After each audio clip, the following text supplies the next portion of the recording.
Hi everybody, Chris Pies here with another PCA Sim Racing Classroom for Season 15. This week we are going to be tackling the treacherous Long Beach circuit. So hope you like concrete walls and very, very tight spaces because that's what we're going to get with this circuit.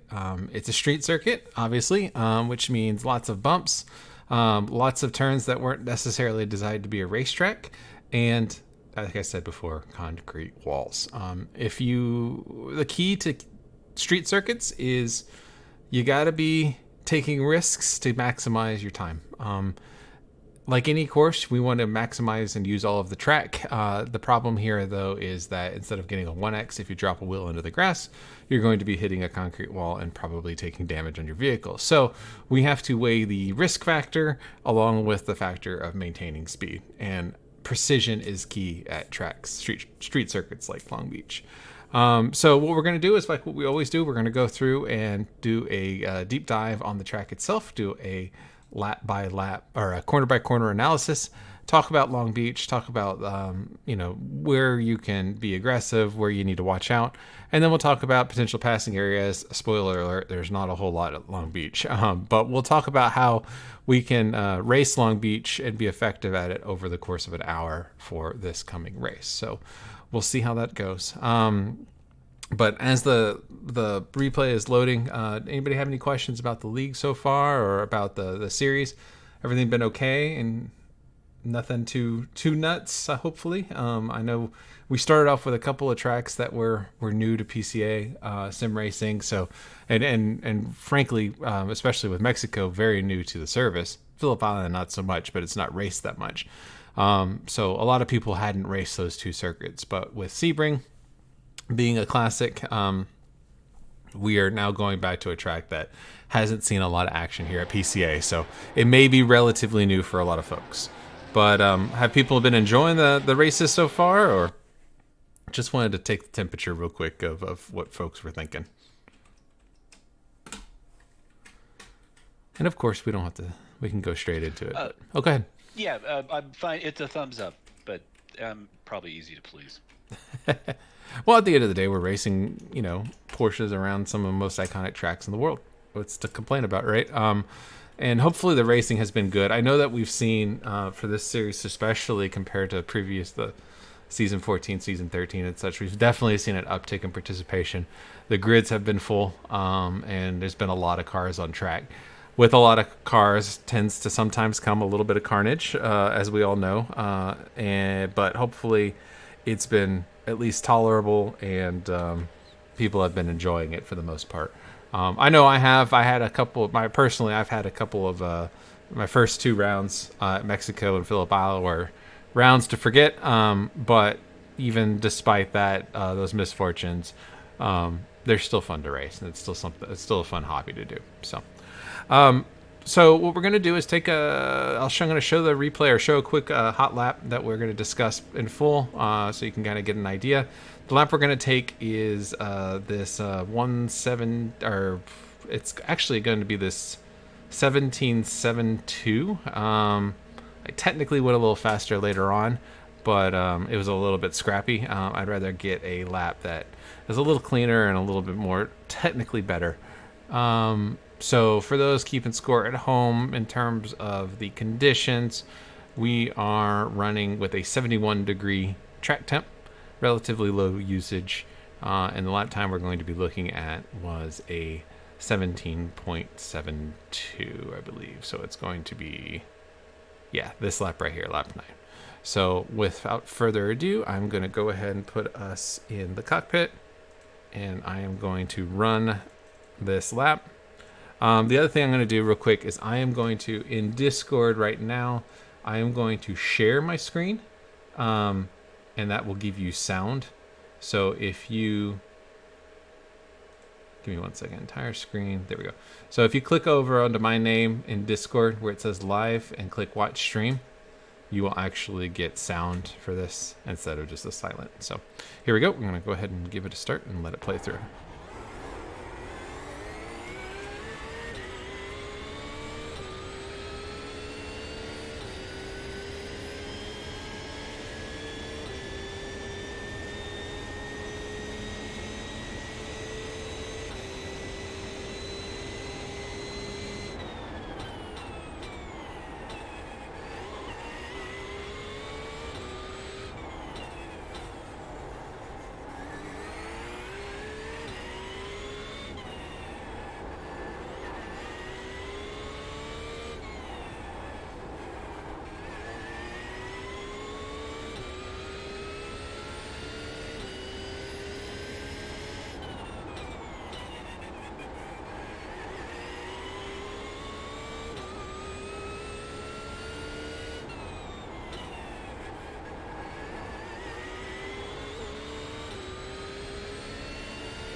And there we go. So like I said, 117.7. Felt like that was a pretty good lap. This was also on full fuel as opposed to not full fuel. So keep that in mind. Qualifying time might be a little better with a little less fuel. Okay, so I'm back to just watch my camera now so you can see my pretty face. Hello, while we go through this. And so let's talk about that lap and how we can try to repeat it over and over. So pop out to chase or far chase so we can get a better look. The key to Long Beach, like I said before, is knowing where to take risks and where to be careful. There's no room for error if you're really going at it and really hitting hard. So we need to be smart about what we can do as drivers and our capacity for and our skill level when driving and how consistent we can be around a track. If we struggle hitting the same brake marker or hitting the same apexes and such like that, then we're going to struggle maximizing the amount of time that we can gain from the track. And what I mean by that is, we need to be inch perfect around the circuit to really put a good lap time in because of the concrete walls. If we struggle from being inch perfect, then we need to make sure we add a little bit of room for error here or there. And it's really going to kind of affect lap times around a circuit like this, where if you step over the limit or you go past where you need to be, it's going to result in a broken car rather than just two wheels in the grass. So keep that in mind when we go through here. All right, so coming down the front straight here at Long Beach, big, wide, flat right-hander. It's not really too much to think about other than the quickest way around the corner is the tightest line. So right up against the wall like I am here after we go past start-finish line. It is a turn. Don't just turn your brain off just because it's flat and it's basically a straightaway. If you take this corner from mid-track and you just kind of drive down the middle of the track, it's probably going to be a tenth slower than if you are down here by the wall and trying to minimize the distance that you're going to travel. So taking the tight line through here, even though it's flat, is going to save a little bit of time because you're not traveling as far. Coming into turn one can be hairy, especially on cold tires. But once our tires heat up and we're kind of in race pace, we've got some really good visuals with the street here that can help us determine where we want to brake and where we want to be consistent.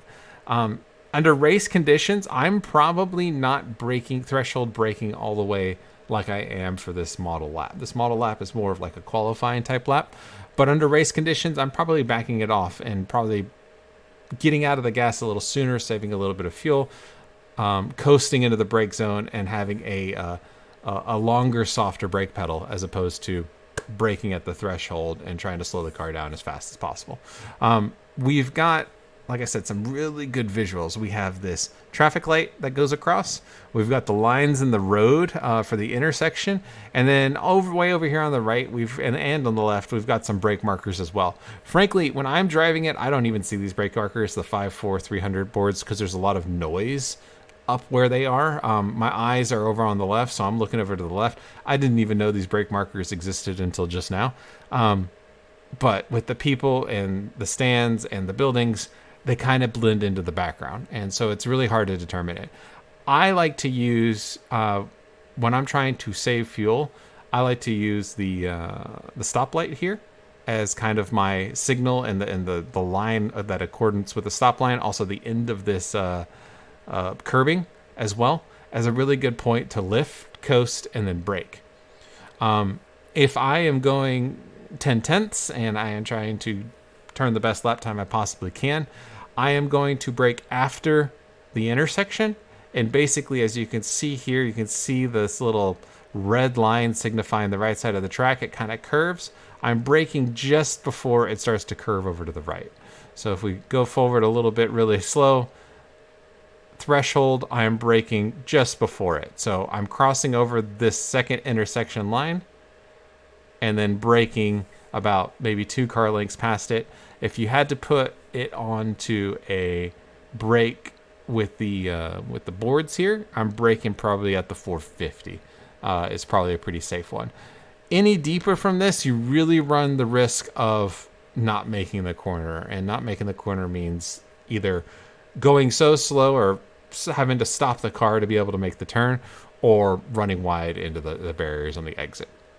So like I said, just to reiterate again, if I'm racing and doing race pace, I'm probably braking right here at this line, which is at the end of the intersection, and kind of just a soft brake pedal, keeping the balance of the car under braking, keeping the car as glued to this red line as I can to try to open up the corner for turn 1. One of the things you have to be careful of, though, is don't go too far right and go past this blue line here. If you put your right side tires over this blue line, you're going to get a slowdown or an unsafe pit in. I think it's a slowdown, actually. You will get a slowdown because that is technically pit exit. So don't cross the blue line. Basically, you can put your right side tires on the white line. You can straddle the red, but you can't get on the blue, basically. So this is about as far as you would want to be, frankly, is right side tires on the blue. Don't go past that. Don't go over the blue. So we're braking in a straight line, but we're trying to get the car as far over to the right as we can to get a good wide entry coming into turn 1. My eyes at this point, I'm looking for this curbing, the candy stripe curbing here. I always feel like I'm turning in too early for this corner. I'm looking for that candy stripe curbing. I'm turning early, what feels like early. So it's about, I want to say just before the 200 board, which you can see here. And what I'm trying to do is I'm trying to apex halfway on the candy stripe curbing. We can actually see right here that the first part of the curb is flat, perfectly fine to hit. The second part of the curb starts to increase and go up. That will unsettle the car the further you cut here. And so depending on your appetite for the car jumping in the air and having two wheels off the ground can kind of dictate where you want to be. I don't like the car to jump, frankly. And so I try to keep it as glued to the corner as best I can. But sometimes you end up taking a little bit more. If you do hit this corner hard and the left side starts to jump up, you kind of have to wait for the car to settle, land, and then get on the throttle. So it's going to land and pogo a second. So it's going to land, rebound, and then settle. Once it settles, then you can kind of get back on the throttle. If you don't bounce the car by cutting the corner, you can get on throttle a lot sooner and get a better run, frankly, out of the corner. But your mileage may vary in terms of what you're more comfortable with. So I am turning in after the 200 board, just before the 100 board. My eyes are up. I'm going to apex at a traditional apex point. It always feels like I'm early, but after the corner, my eyes are up and I am looking for this white board, this white Acura board here. I want to track out towards the white Acura board. And you can actually see here on track exit, you've got two walls. You've got a tire wall that has the Acura banner on it, and then you've got the concrete wall after that. What we want to do is we want to drive this car and we want to track out past the tire wall. The track opens up a little bit, allows us to get a little bit more real estate to kind of open our hands and track out all the way to the right side of the track. But if you are finding yourself tracking out at the tire wall, one of two of things happened. Either one, you've gone way too fast into the entry of the corner, or two, and more likely, you apex too early. And if you apex too early, you're going to run out of track on the backside. So make sure you're not apexing too early, and make sure you're not overcooking the corner. But if we do it right, we're looking for that white Acura sign after we hit the apex. So this edge of this white Acura sign is kind of where we're driving to. If we drive to that sign right here, look at this. We're going to end up past the tire wall and a nice kind of clean run to where we can track out all the way to the concrete wall. If we're on it, we're going to be using every inch of the track. So we're going to be all the way right next to this concrete wall on the exit, full throttle, getting a good run out of turn 1. It's fast. It's risky.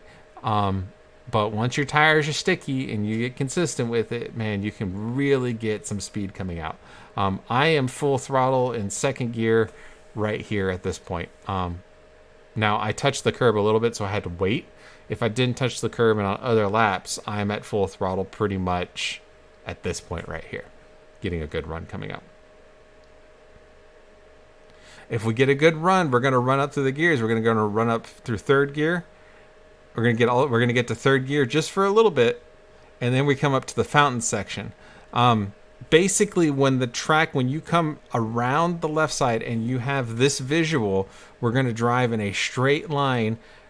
The visual I'm looking for is this concrete wall and this curbing are almost in a straight line. Like you got a little bit of a sliver of a line between these 2 points. There's also a NOS sign up here, but this visual is what I'm looking for to draw a straight line from turn 2 into the fountain. So when I see that, that's when I'm getting on the brakes. So as you can see here, I'm coming around the corner. I see that visual, straight line, brake. I'm going to slow the car down in that straight line, grab 2 gears and go all the way down to first gear. And then as I come around this concrete wall over here on the left, I'm going to try to get the car over to the left and open up the corner with the fountain. My goal with the fountain is to take a wide entry and late apex the fountain so I can get a run coming out of the fountain into the next corner. I don't want to drive straight to the fountain, because if I drive straight to the fountain, when I start turning, I'm going to get up into the plants, and the landscaping's worked really hard. We don't want to ruin the plants. But in reality, it's a nasty bump, and the car is going to be completely unsettled, and you're going to be out of control. And odds are you'll blow through the corner, run wide, and then you're just going to have to almost stop the car on the exit to get it all gathered up, and it's going to be slow. So what we want to do is we want to get the car over to the left, late apex around the fountain to get a run in first gear coming out of the fountain. So this is what it looks like. See how I've moved the car over to the left, and now I'm treating the fountain like a super late apex, single apex corner, not like a carousel. So now I turn in, I'm off the brakes. The key is to get off the brakes. If you're on the brakes and you're trail braking all the way around the fountain, the car is really not going to want to turn. As soon as you kind of release those brakes, you're allowing the grip of the car to be used for turning rather than turning and braking.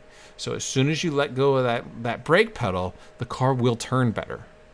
It's okay to nibble the curb a little bit, and in fact, it can kind of help you turn the car once if you touch it once. What we don't want to do is we don't want to get up on it and ride it all the way around. If we do a super late apex, like I said here, coming around the corner, I wish that sign wasn't there, but we're apexing super late right here.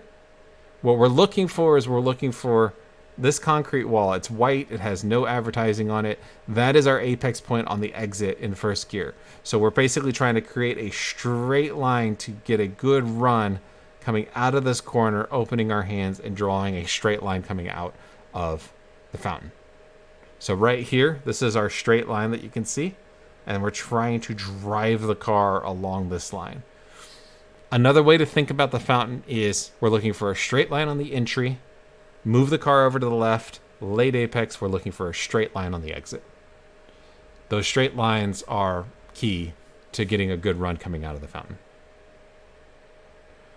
We will use all the track over here. We will basically almost knock our side view mirror off this left concrete wall every time in first gear and get a good run coming out of the fountain.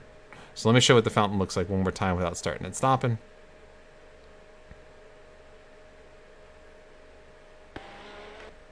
So we're coming in, we're looking for that straight line. There's the straight line, that's our brake zone in the straight line. We start to release the brakes as we move the car left. We tuck the car in with a little bit of chill braking, and now we're off the brakes. Completely off the brakes, starting to add throttle, straightening our hands, boom, full throttle in first gear to get a good run. Grab second gear coming out of the fountain. Any question about turn 1 in the fountain before we move on? Fountain is tough. It's one of the quirkier corners in all of racing.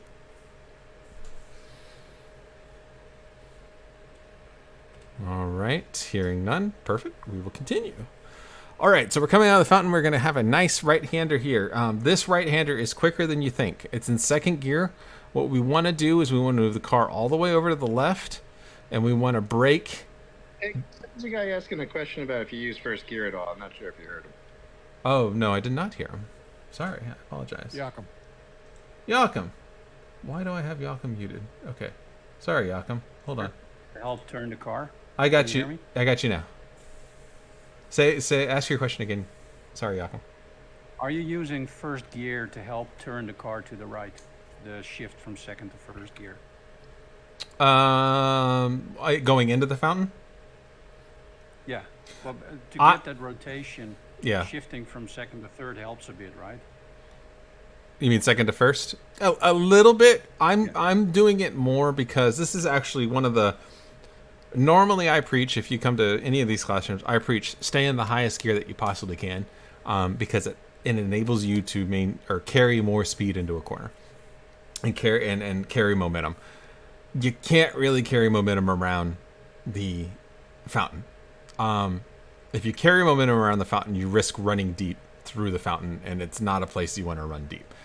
Downshifting all the way down into first gear helps slow the car down and give you a basis of where that is. If you leave it in second gear, you're going to end up probably carrying too much speed on entry and not slowing down the car enough. Grabbing first gear enables, at least for me, to get that rhythm. I hear the revs, I know where that sound is, and I know I'm at a good speed without knowing what my speed is.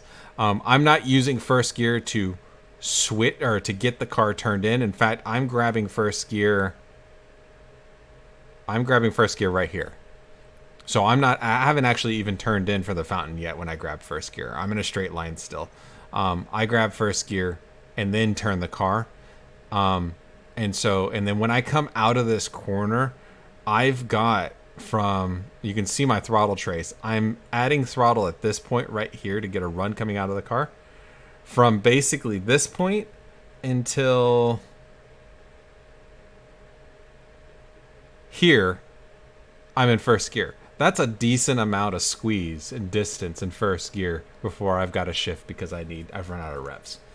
So the car is slow enough to take first gear. If I'm in second gear going through the fountain, even if I'm able to slow the car up enough, it's going to bog coming out, and I'm going to lose time because second gear is going to be outside the power band. That's a good 100 feet plus that first gear gives me a good squeeze coming out of that corner. And I was noticing when I was practicing as well, when I was going down into first in the fountain, I was getting a tenth or so, or 0.15 seconds to the good by getting an extra squeeze and that extra torque coming out of the fountain. So that's why I'm using first. Not necessarily to turn the car. But great question. Okay, the right-hander here. You got some advertising banners over here on the left. What I'm trying to do is get the car all the way over to the left. It's a rhythm thing for me on this. As I get the car over to the left, that's when I get on the brakes. We've got a sign here, a black sign that we can use for braking. We've got the advertising boards here that we can use for braking. And then we got just the visual, what the corner looks like as we're approaching the corner. I'm a visual person, so I have this corner kind of in my brain of what it looks like. And when I get to that point, that's when I brake. So I'm not necessarily looking at this blackboard over here or looking at these banners because my vision is over here at the apex. But if you need a brake marker, you can use this blackboard here. If we go into cockpit, there it is. So here's a blackboard. I'm just now hitting the brake right here. The other thing you can use is basically a rhythm. So as you've come out of the left-hand kink thing out of the fountain, you're moving the car all the way to the left. As you get the car close to the wall, that's when you brake. So it's like skiing. I've moved the car over to the left, and I'm getting close to the wall. I'm getting in a straight line. I'm going to start my brake pedal at that point. The brake pedal is not a hard brake. It's like maybe to 60% and then kind of immediately start to trail it off. It's secondary slowing the car, primary setting the balance of the car to the nose so it'll help turn in. So it's more of a balance issue of getting the car's weight on the nose to get a good turn in and then immediately getting off the brake pedal. And that's a theme around Long Beach. Get off the brakes. Get off the brakes. Don't hold the brakes. Don't overslow the car. Get off the brakes. You'll be surprised at how well the car turns when you don't have brake in it. If you're turning with brake, it's going to understeer pretty nastily and you're going to overslow the car. If you turn in and use brake just to get that first initial turn in, and then you get off the brakes and roll the speed in, you will go faster and the car will grip up and feel so much better through the corner. So what that looks like here is, if we look at my brake trace here with the telemetry down here in the bottom left, I brake, little trail brake, I've turned in, and look, at this point I'm off the brakes and I'm actually accelerating at this point. So I'm done with my braking immediately after the initial turn in. And this corner actually has a decent amount of camber relative to the rest of the track. We can see a lot of the track here. Getting down and getting the car down to the curbing, much like turn one, we've got flat curb and then it kind of jumps up about halfway up the curbing. We don't want to get up on the jump up point if we can avoid it. We want to keep it on the flat stuff because it's nice and smooth. It's a bowl, it grabs the car, and it kind of gives you a nice little slingshot out in second gear. And we can get on the power really early, earlier than we think in second gear coming out. If we do this corner right, it's going to put us all the way over on this concrete wall on the left. We're not steering the car over here. The car is ending up over there because of the speed and the momentum.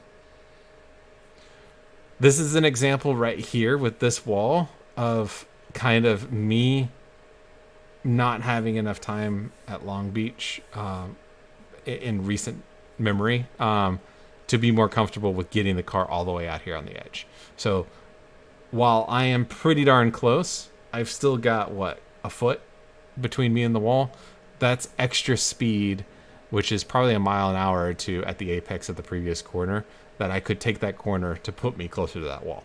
But because I'm not 100% confident yet with this, I haven't had enough practice, that's an example of where there's more speed and more lap time if I take that corner faster, where the car ends up that extra foot closer to the wall.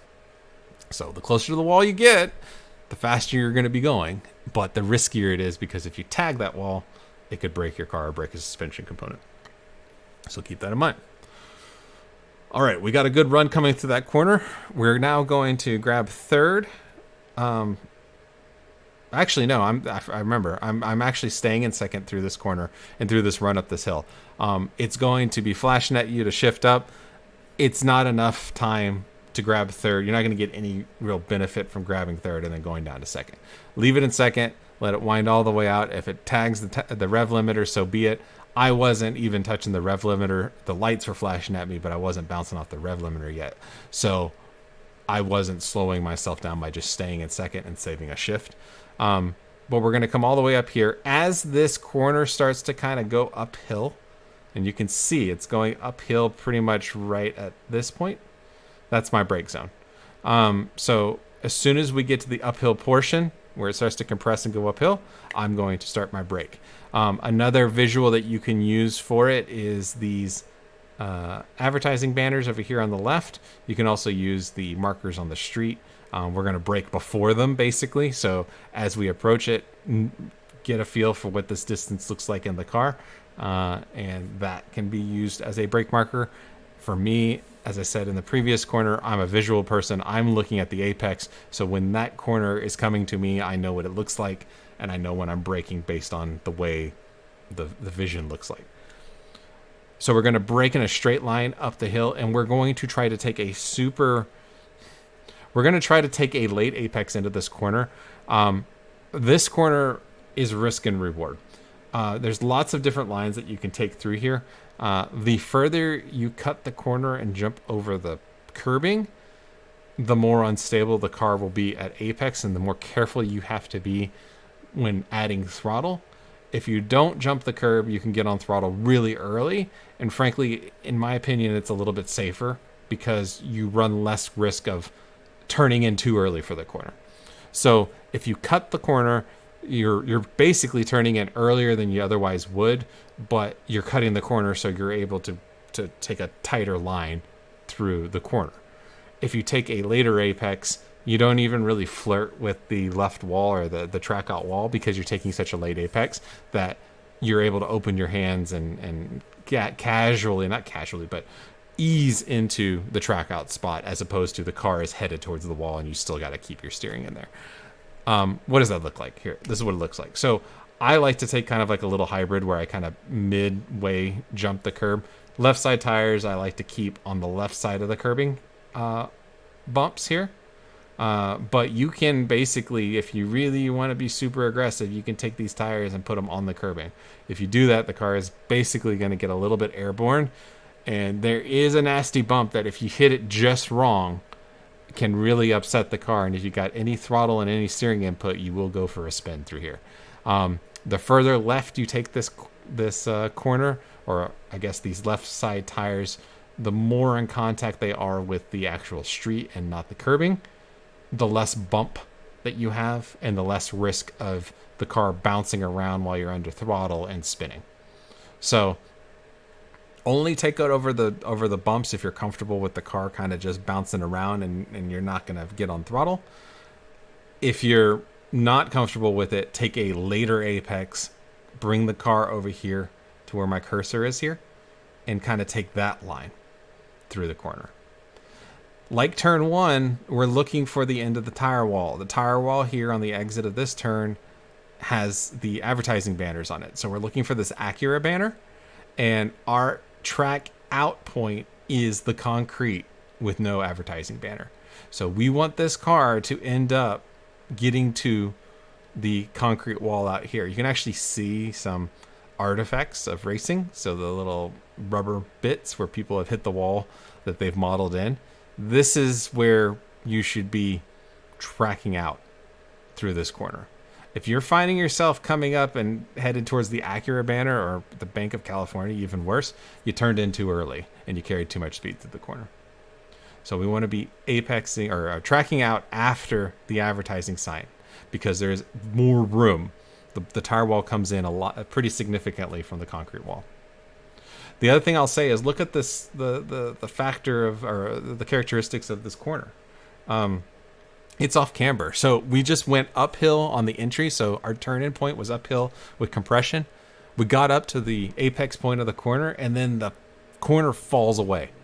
So basically right here, when we want maximum grip, the track says, no, you're not going to have it. You're not going to get anything at this point.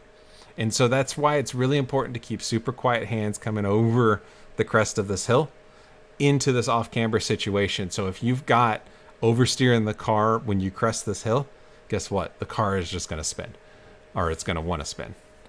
If you're coming into this corner and you're understeering and you've got understeer as you crest the corner, she's just going to understeer even worse and probably just plow you into these banners out here.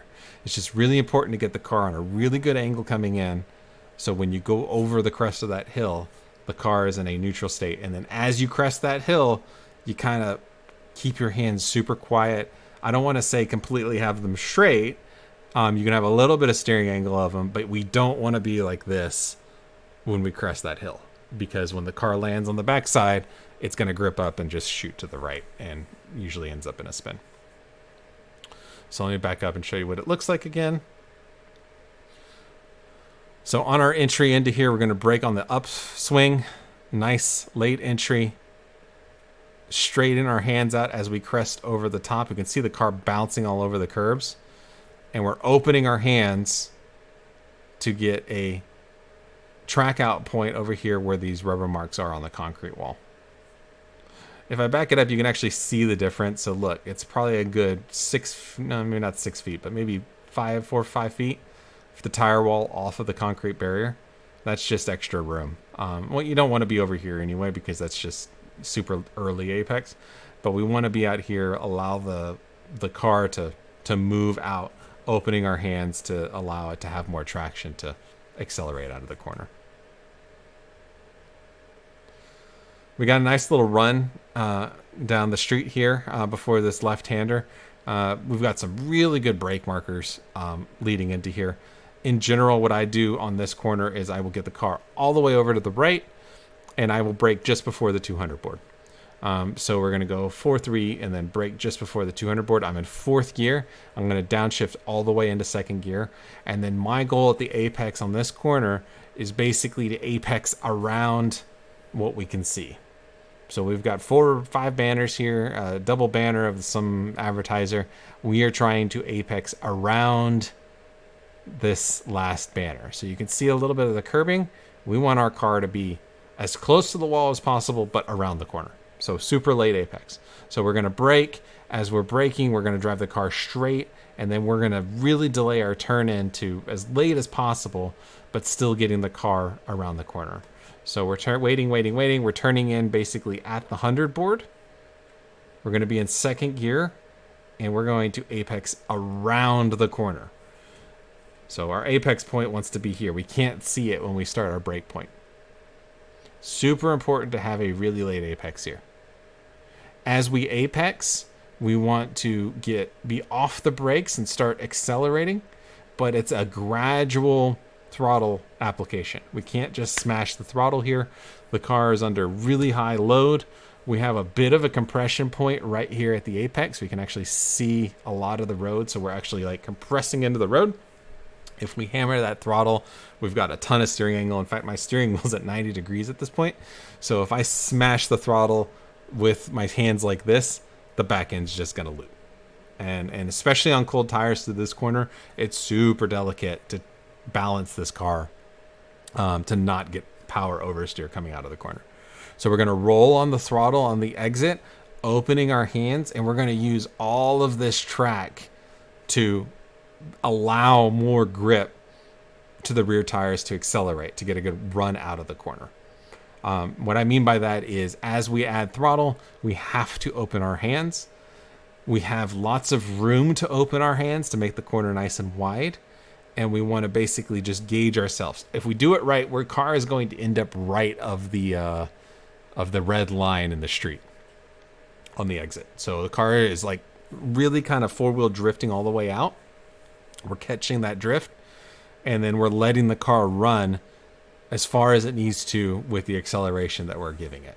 We don't want to pitch this corner if we can avoid it, because that's going to delay our ability to come out of the corner quickly. Chris, is that red line meaningful anywhere on the track? No, it's just part of the street. Well, not part of the street. It's part of the racetrack, but it has no meaning. I actually don't know why it's even there.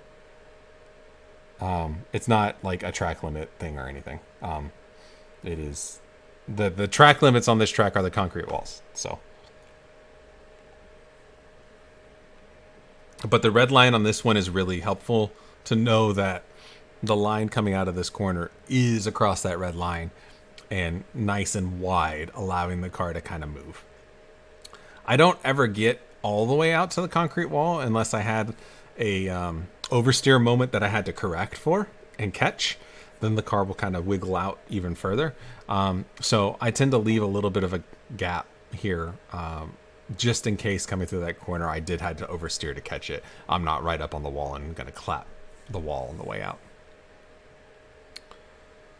Keeping our hands really quiet because the car is super nervous all the way on the exit of this corner. If we're doing it right, we're listening to what it's telling us. It won't give us any more if we ask for more. It is right on the edge of the limit all the way through here. And then what we do is we kind of just hold that steering angle on the exit. So we've got like a little bit, maybe 10% steering angle. We just kind of hold that. And the car will drift all the way out to the right side and keep that arc and drift all the way to the left side, because we need to get the car all the way over to the left side to enter into the fast right-hander down the hill. So we keep that little bit of angle. The car will move all the way over to the left, and our goal is to get to the left side of the track just before the 200 board, because we're going to brake just before 200. You don't have to pinch the corner off to get it over to the left. There's plenty of time to get over to the left. And frankly, if you don't get all the way over to the left, it's okay. You can take this corner from, this last lane or even the dotted line if you really had to. This corner is slow on entry. People get in trouble because they try to take it too fast on the entry.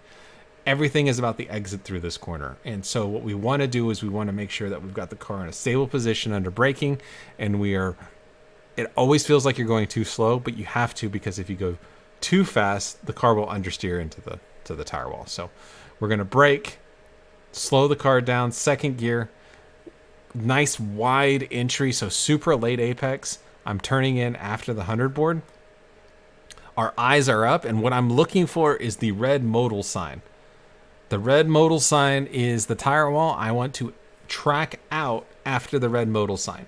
So like turn 1, like those other turns we were talking about where there's a tire wall and a concrete wall, we want to track out after the tire wall. So what that means is a super late apex. I am past the curbing here, and I am apexing the wall after the end of the curbing. And my line of my car, here's the red modal sign, is the trajectory based on the apex is going to be after that modal sign at the concrete wall. And in fact, you can see again, if I get around the fence, look where all the rubber is from the artifacts from when iRacing did its scan. It's out here. So this is where the pros are tracking out at this track. Not here, not the modal sign, down here, which means they're coming through this corner so late on the apex, super late. Where people get in trouble is they see this corner on the way in and they say, hold on, I'm going to go to the cockpit so this wall isn't. What they'll see is here, they'll look at this, oh, there's a corner over here, so I'm going to turn in and I'm going to, so here's the break point right here. They'll get here and they'll say, oh, I'm braking, there's the corner, so they're going to start turning in on this angle right here. And they're going to apex somewhere around here where they can see it. Well, that's going to put you right into the yellow sign, not even the red sign. So even if you think you're going to be late on the apex and you turn in here, look, you're going to end up in the tire wall every time. We have to be super late, waiting, looking for that modal sign, and we apex after the modal sign to end up, boom, right there where the rubber is at the end of the day. Good rule of thumb, whenever you're learning a track, look where the rubber is on the track. Both on the apex, like if there's turtles, like if you look at Coda and they've got those orange turtles or yellow turtles, look where they're black. And this goes in real life as well when you're doing track days. If you're learning a new track, look where the rubber is. That's where people and the good drivers are putting their tires. That's what you need to mimic. Same thing on walls and things like this. Look where the rubber is. That's where the car is ending up, and the reason there's rubber there is because cars are touching it because they're using every inch of the track, and they ran a little wide. But they're apexing, or they're tracking out here, not back here. It's a decent way to kind of check yourself on your way through to see if you're doing it right. This corner on the exit is fast. And one more thing I want to show here is when I'm getting off the brake. So I'm braking. I am off the brake at this point. Right here. I'm off the brake. I am off the brake. I'm starting to add throttle, which is settling the rear of the car.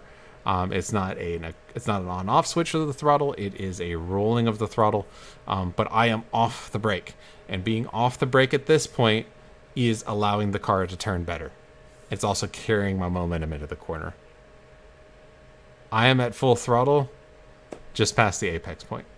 And the only reason I can do that is because, and I probably could have been on full throttle a little bit earlier, but like I said, I'm building my comfort level again at Long Beach. The only reason you can do that is because you're taking a good line and a good late apex through this corner. We want to maximize this straightaway after this corner, not before it. So there's no reason to carry a ton of speed on the entry. All the speed is coming out of this corner. So we want to get to full throttle as soon as possible where we can hold it to get a good run down the straightaway. Other than the final corner, which we'll talk about in a second, this is the second most important corner on the track because of the straightaway. All right, coming into the kerfuffle, I'll call it, the last few corners here at Long Beach. The first thing I will say about this is this, after this corner, this is survival. This is trying to position the car for the final corner. So everything leading up these next corners is just to position the car in the right place for the final corner. This is technically a passing zone, one of the few on the track, but let's not bother about passing out. Let's focus on getting the car in a good spot so we can be in a good spot for that final corner. And it starts kind of right here. So the brake zone is going to be basically just after the right at the 400 board, or just after the 400 board, depending on your comfort level. And it is going to be a pretty heavy braking zone. We just went from 140 miles an hour into, we need to get the car down, slowed down to probably about 60, 70 miles an hour. The corner is going to be a little bit off camber on entry, where it's going to try to promote understeer into the car. And then that understeer kind of carries all the way through the corner. So we need to position the car in a way that helps us tackle that corner. We've got a nice little dip here in the wall that when I'm feeling really good about myself, I am basically keeping the car all the way along the wall to open up the corner as much as possible. We're turning in after the dip, so about just after the 200 board. And what we are trying to do is we're trying to put our left side tires on the left or the right side of the candy stripe curbing. So we're basically cutting as much as we can through here. So I've turned in. It always feels like I'm turning in super early. It's not early, but it feels like it because of the understeer. So I am using all of the curbing. The car is going to get super light when I get up on the curbing. You can see how much the track is off camber and falling off, which means just understeer, understeer, understeer. Take this corner too fast and you will find yourself becoming very intimate with Firestone on the exit. Everybody's done it. If you've raced Long Beach, you've hit this wall because you went too fast in, especially on cold tires. So just be careful with that. Make sure you're getting this car turned and eating a lot of this curb to prevent running into the Firestone wall out here on the exit. We're going to land in second gear. If we do it right, we're going to end up on the left side of the track, but not so far where we're all the way over the Firestone wall. I really wouldn't put any tires on that red line. You don't need to. Getting all the way out there means you carried too much speed coming through this corner, and you're going to have to scrub that speed you carried somehow to get around the next two corners. Again, this corner and the next two corners are all about setting up the final corner. So we need to be here at the worst because we can still take these last two corners at relative speed without having too much problem. So we'll move the car over to the right as best we can. We don't have to get the car all the way to the right because this first left-hander is just you're kind of just coasting through it, regardless of where you are on track. So what we want to do is a little bit of a tap of the brakes to set the front in. We're going to use all this curbing on the left like we did in the previous corner. So we're going to straddle this curbing as you can see here. And then what I do is I kind of just coast through here. So I'm not really doing much with the brakes, maybe a little bit of a squeeze of throttle between these two left-handers. But for the most part, it's pretty just kind of maintaining speed, maintenance throttle. And then when we basically are double apexing these left-handers with this last one being super late. Because what we want to do is when we come through this last left-hander, we want to keep the car all the way on the left to set up for the tight hairpin. So it's kind of like we hit this first apex on that first curb, but we let the car kind of just tuck in on its natural line by coasting and end up on a super late apex where we're going to end up right on this curbing all the way into the turn-in point for the hairpin. So as the car comes in, we keep the car all the way left. We're going to want to be staring at this red wall. If we're staring at this red wall, we're doing it right. When we get into this position, as we are approaching that red wall, that's where we get on the brake pedal to slow the car down. We're getting on a pretty heavy brake pedal, and we're flinging this car over to the right. And we're going to go all the way down to first gear. So once we're here, you can actually see the lines in the road of where the rubber is. This is the line that we're going to try to take. We're basically getting the car as far left as we can, or we dare do, in order to fling this car for a late apex around the hairpin. So brake, fling the car off the pedal, very little brake pedal through here because we need all the grip we can get for the turning point. If we trail brake all the way through this corner, the car is going to try to understeer. And if it understeers, it's no bueno because we can't get the car down to the apex. If we do it right, we're going to get all the way up on this curb. We're going to get pretty darn close. Sorry about the fence. We're going to get pretty darn close to the sign. But notice how the apex is 2/3 of the way around the corner.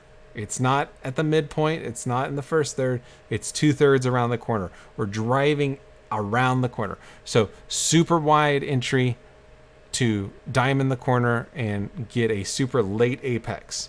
And then we roll on the throttle, opening our hands. And if we do it right in first gear, the car will end up all the way over, right on the concrete wall with a good run out coming out of the corner. So what I'm going to do is I'm going to try to do that little top down thing. I don't know if it's going to work really well, but we're going to try it. So hold on. So if we go Just what do you have your traction control set at? Because leaving this corner, you could get into your traction control, right? Yes, you can if you're aggressive with the throttle. You really gotta be careful with. You can't have a thunderfoot. You got to be really rolling it on. So basically, don't be at full throttle unless your hands are straight. If your hands aren't straight, you're not at full throttle. Think of the rope between the bottom of your steering wheel and your throttle pedal. If you've got steering angle and the bottom of your steering wheel is up, that rope is pulling up on the throttle pedal so you can't push it. And then as you unwind the wheel, that rope is getting slack where you can push your throttle and you can be full throttle when the steering wheel is straight.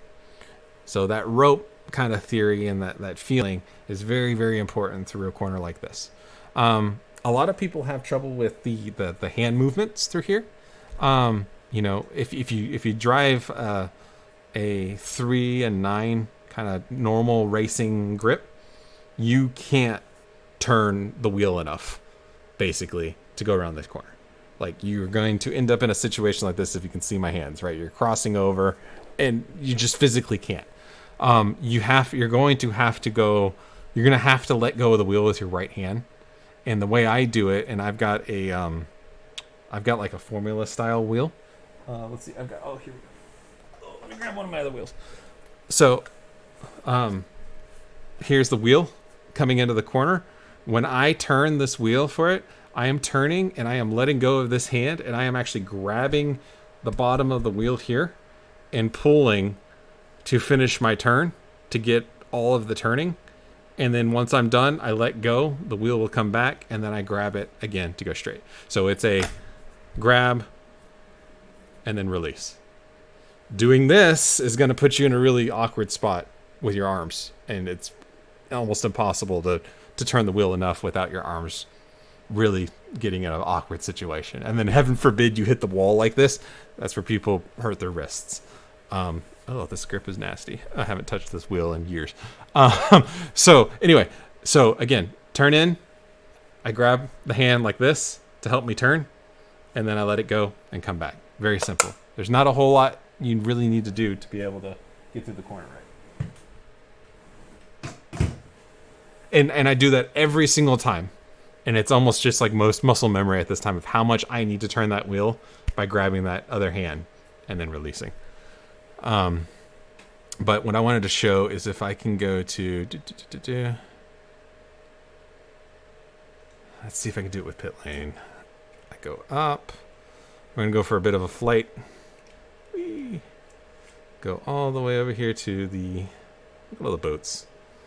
And then we're going to angle down, maybe? Where's the pitch? There it is. Pitch straight down. Come over here. There we go. Okay. So this is what the corner kind of looks like coming from the top. When you're... I can actually do this. Move it down a little bit. Oop. So you can see the entry point. Okay. So on the entry with the cars right here. So we're going to take this wide angle and we're going to drive the line and apex somewhere here to get a good run out. So this is what it looks like in slow-mo. Nice wide entry, super late apex there to get a run coming out of the corner. If we are apexing earlier, so we're turning down. So this is my apex point right here. Like I said, 2/3 around the corner. Here. if we are apexing mid or even, or heaven forbid, even earlier, the only place we can go to is the wall on the exit. And the only way we avoid that is basically come through, see the wall, and stop the car, or go so slow on the exit to get the car turned. It's crucial that we get the majority of the turn done here to get a good angle coming out, because the theory is we want to have this happen. So we turn over here and bam, get fired out of a cannon on the way on the straightaway. So if I do it full speed, here it comes. Late, super late. Get the run out. And then we get a good, nice run coming down the straight. All right, so that is Long Beach in a nutshell. Questions. Street circuit, it's tough. It's bumpy. It's off camber. The car doesn't like a lot of these turns, and you really just have to almost just grab it by the scruff of the neck and say, you're going around this corner, whether you like it or not.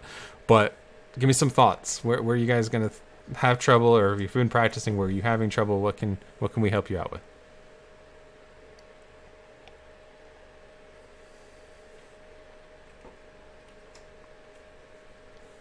You guys experts? Hardly. Hardly. All right. Well, I was so glad I got into the 118s yesterday, and then I see your 117. I'm like, oh crap. Back to work. And I'm gonna, and the pros are gonna see 116s, 100%. I've still got work to do. So let's talk about passing here. It is very difficult to pass at Long Beach. Oh my goodness. Almost impossible to pass at Long Beach, just frankly. So let's quickly go through where passing zones are or when passing zones are not. Turn 1 is your best passing zone. You just had the longest straightaway on the track. You just had a super tight corner leading onto this long straightaway. The likelihood or the possibility of somebody having a bad run coming out of the final corner is pretty high. And if you nail it and they don't, there can be a delta of speed coming out of that corner. The hard part about this, though, is that if there isn't a delta of speed, because you are going so slow at the end of the day, the following car will always, if they both cars go through it fine, no matter how close that following car is to the car in front, there will always be about a car length or maybe two by the time the cars start to kind of chug and get out of there. The first car out will always have that little bit of a pop that will open about a car length or so. And if there's a car length or so, or 2 car lengths coming out of the final corner, when you guys start drag racing down the straightaway, it's really hard to get along somebody going into turn 1, even with a draft. The only way it works is if one car got really messed up and just did not take the corner right, or they tapped the wall, and then the second car is able to get a run and be right on their bumper going all the way down the straight. So it's kind of just general rule of thumb. If you're like more than 1.5 car lengths behind the person you're trying to overtake, it's not going to happen in turn 1 unless they botch the entry. So just keep that in mind. But if you can, you need to get alongside your opponent. So you need to get over here and you need to overlap them before the break zone, and basically making a braking duel into turn 1. If you don't have overlap and you try to send it from a car length back, hey Yoakum, you're a little hot. Your mic's hot. If you try to send it from a car length back, the risk you run is you're not online, you're shallow, you're probably going to end up turning in too early from an apex standpoint, and you're going to run through the corner and hit the tire wall if you don't make adequate adjustments. And what that ends up doing is by sending it and trying to outbrake somebody that's online, when they turn in, you're just going to wipe them out too, because they got nowhere to go. So be smart about it. Even though this is the best passing zone, it's still incredibly difficult to pass into it. Coming out of this corner, oh man, unless the front car has a problem, taps the wall, or just has a really bad turn 1, there's really no movement here. I've made moves into the fountain right here. but it's not advisable. This is like a last lap send, and you're fighting for the lead of the race, and you think you can make it stick, and they made a mistake. I want to say don't really think about it. Don't even expect a possibility through here, because going too wide into the fountain usually ends in tears for somebody.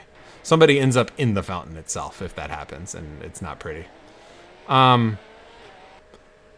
This turn, this right-hander here, you can get, if you can sneak up on somebody, you can ambush somebody pretty good. For instance, if they move the car all the way over to the left and they've been getting out and braking too early, you can kind of, when you come out of this left-hander, send it, stay in throttle a little bit later and brake later, and brake on the inside and get alongside them right before the turn-in point. It's possible to make a pass through here. Again, it's opportunistic. You have to follow somebody to see how they're taking this line. You're not just going to be able to do it as soon as you catch a car here and say, I'm going to pass you here, because odds are you don't know how they're taking this corner. I would only do it if you notice, like on the regular, they're braking too early and they're braking way too early over and over and over again. Now you have an opportunity to be able to just send it down the inside to get to the apex before they can. This corner up here, this right-hander, unless they messed up the previous corner, there's no way to get alongside someone. The brake zone is just a breathe of the brake, just a brush of the brake, like 60%. So you're not even really braking much. So there's just not really a possibility to outbrake somebody. This is a single file corner, this right-hander. Now, how you get out of that corner and come into this this left-hander, there's can be, I would say, probably the third best place to pass is this corner. That previous corner off camber over the curb, lots of people can get squirrely coming out if they hit the bumps wrong. They can get a bad run coming out of it. If you get a good run and they get a poor run, you can definitely get alongside someone pretty easily before the brake zone of this turn. And if you have the inside line coming into here, whoever has the inside line is king, frankly. You can't go around the outside. So this is a really good opportunity to be able to get alongside somebody and outbrake them going into the left-hander. This right-hander coming down the hill, always super tempting for people to make a move, and it always ends very, very poorly. The apex point of this corner is so narrow that it can't take too cars too wide. Two cars too wide trying to go into this corner are going to 1,000% touch each other, and they're going to door each other, and it's usually the outside car that ends up in the worst fate because they get pushed into the tire wall, or the inside car turns in way too early to try to brake and out turn in the other car, and then they end up apexing way too early, running wide, and then clipping the car on the way out, or clipping the inside wall, which ends up hitting the car on the outside, and they both end up in the tire wall. Really would not advise trying to make a pass. Even if you had a good run coming out of the corner and you can get alongside your opponent, if they try to hold the outside and you're trying to hold the inside, it's still going to end in tears. I would just get in line, really focus on getting a good run coming out of this corner to pass going into the second passing zone, which is at the end of the straightaway. If you get a good run coming through that fast downhill corner, you can get alongside someone, take away the inside, and the inside car has all the advantage position-wise coming through the right-hander up the hill. This is a good, reasonable place to pass. All right, from here on in, don't pass. Just don't. Maybe you can make something work here, but get it sorted before the second left-hander here. Get it sorted.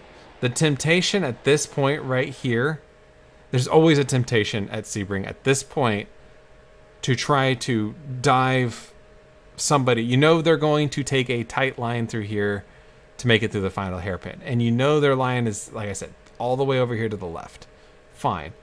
You may say to yourself, oh, if I know they're going to go this way, I can just take a shallower line. You can't.